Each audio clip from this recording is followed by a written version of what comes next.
Akhbarona Abu Ammar Al-Husain Ibnu Hurais Al-Marwazi. Qala berkata sopo Abu Ammar atau Al-Husain, Haddasnal Fudail, wa huwa adapun Al-Fudail iku Ibnu Iyad, an Mansur, an Abi Hazim, an Abi Hurairah. Qala berkata Abu Hurairah, qala bersabda sopo Rasulullah sallallahu alaihi wasallam, man barang siapa hajja yang haji dia, hadal baita pada ini baitullah, falam yarfus maka tidak berbuat rofas dia. Berbuat rofas itu tidak melakukan hubungan suami istri di saat melaksanakan ihram. Walam yafsuk dan tidak melanggar dia, termasuk tidak bertengkar. Roja'a maka kembali dia, kama waladathu sebagaimana melahirkan padanya, kama waladathu sebagaimana melahirkan padanya sopo ummuhu ibunya orang.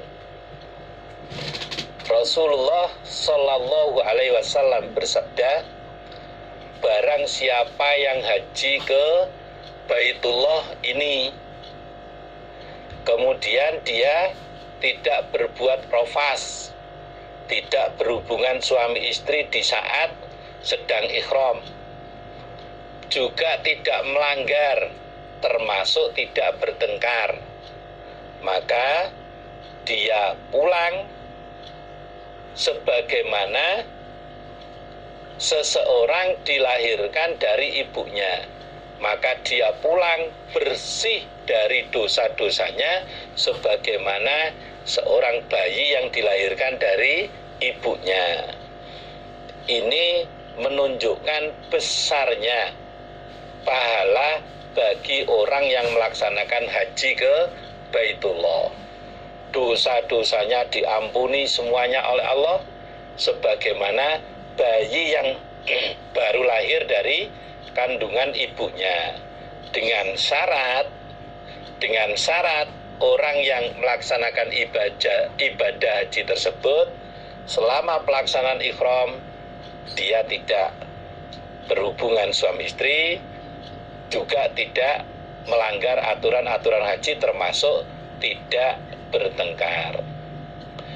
Nah, seandainya terjadi naudzubillah min dalik, gitu.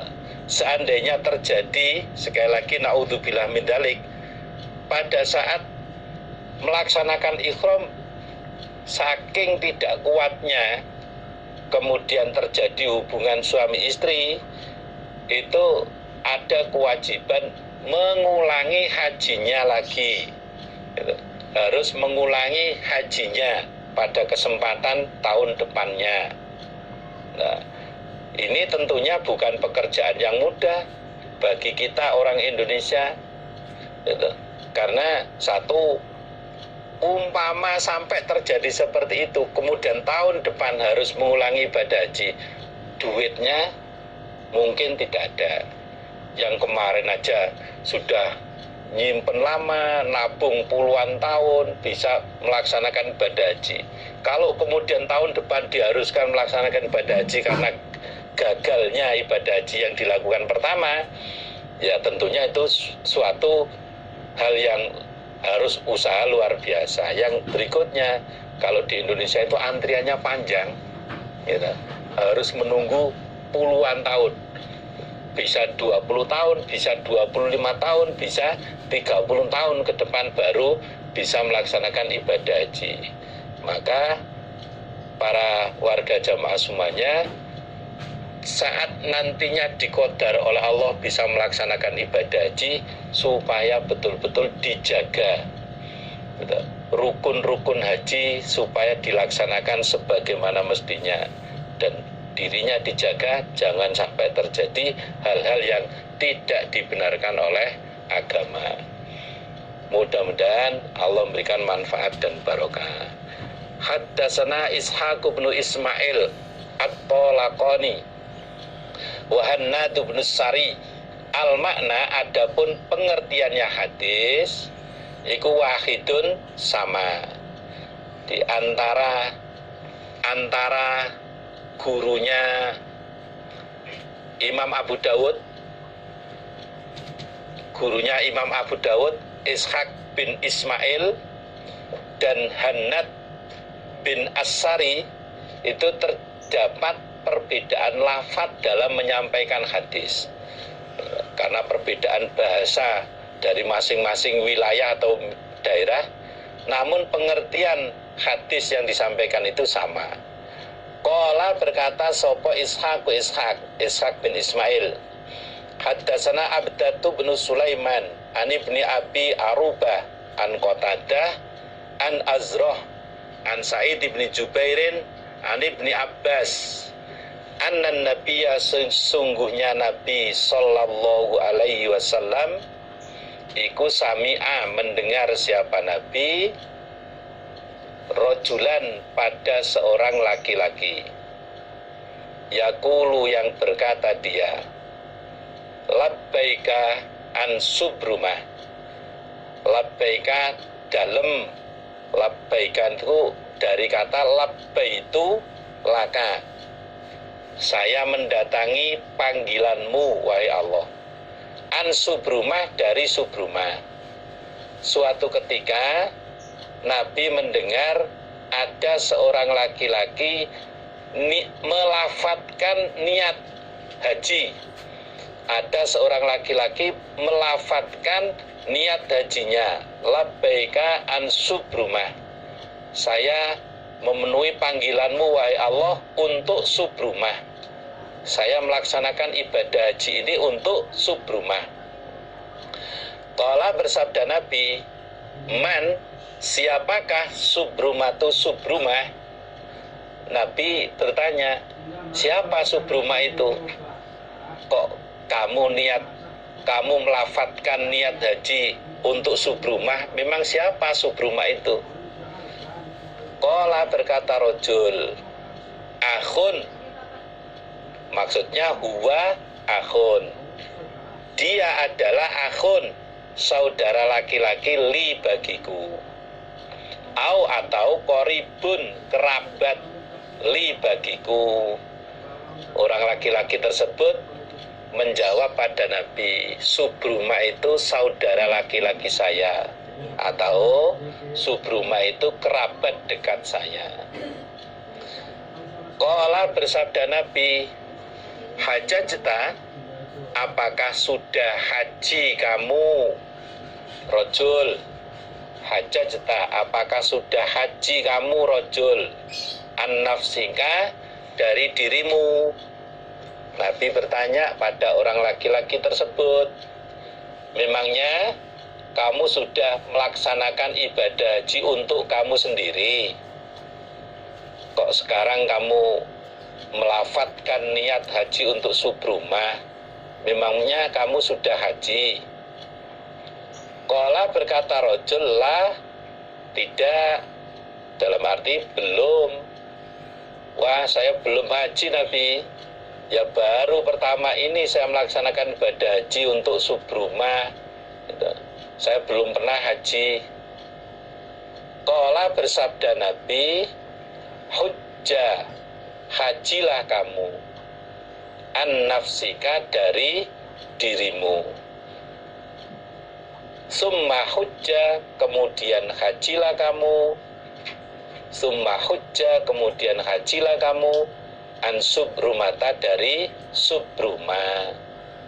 Nabi bersabda, kalau memang kamu belum pernah melaksanakan ibadah haji untuk diri kamu, sekarang silakan kamu niat haji untuk dirimu sendiri dulu. Kemudian lain waktu silakan kamu niat haji untuk subrumah. Berdasarkan hadis ini berarti dapat kita ambil pelajaran, haji diwakilkan pada orang lain itu boleh, atau pengertiannya mewakili haji untuk orang lain itu boleh. Yang kedua yang bisa kita ambil pelajaran, bagi orang yang mewakili haji orang lain, bagi orang yang mewakili haji orang lain disunahkan orang yang sudah pernah melaksanakan ibadah haji. Jadi pertama yang bisa kita ambil pelajaran, haji diwakili orang lain itu boleh, atau mewakili haji orang lain itu boleh. Biasa lebih dikenal dengan haji amanat, haji titipan, atau melaksanakan ibadah haji orang lain.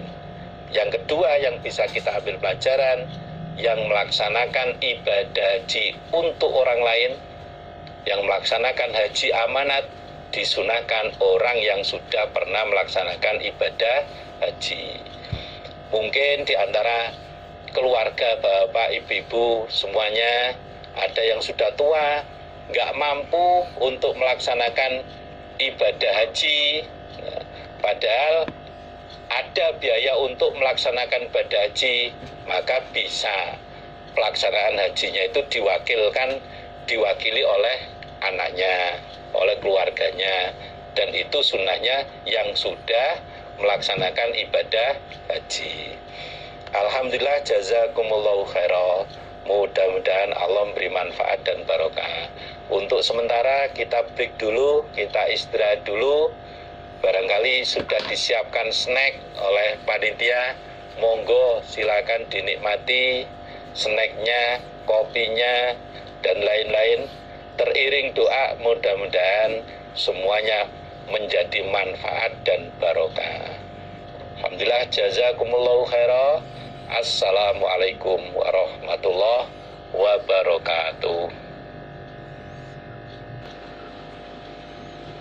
Assalamualaikum warahmatullahi wabarakatuh. Alhamdulillahirabbil alamin. Alhamdulillah, jazakumullahu khairan. Alhamdulillah, jazakumullahu khairan. Setelah sama-sama menikmati snack, juga mungkin ada yang minum kopi, sekarang sudah terasa fresh kembali, terasa segar kembali. Untuk itu mari kita lanjutkan pengajian kita. Kitabul Ahkam, sekarang halaman 50, baris kedua dari atas. Mudah-mudahan Allah memberikan manfaat dan barokah. Kita mulai. A'udzubillahi minasyaitonirrajim. Bismillahirrahmanirrahim. Haddasana Musaddadun haddasana Isa bin Yunus haddasana bin Juraij an Yahya bin Ubaid an Abi, dari bapaknya Yahya namanya Ubaid, an Abdillah bin Sa'id qala, berkata Abdillah, sami'tu, mendengar aku Abdillah, Rasulullah, pada Rasulullah sallallahu alaihi wasallam, yaqulu, bersabda Nabi, ma, apa-apa, maksudnya doa, bain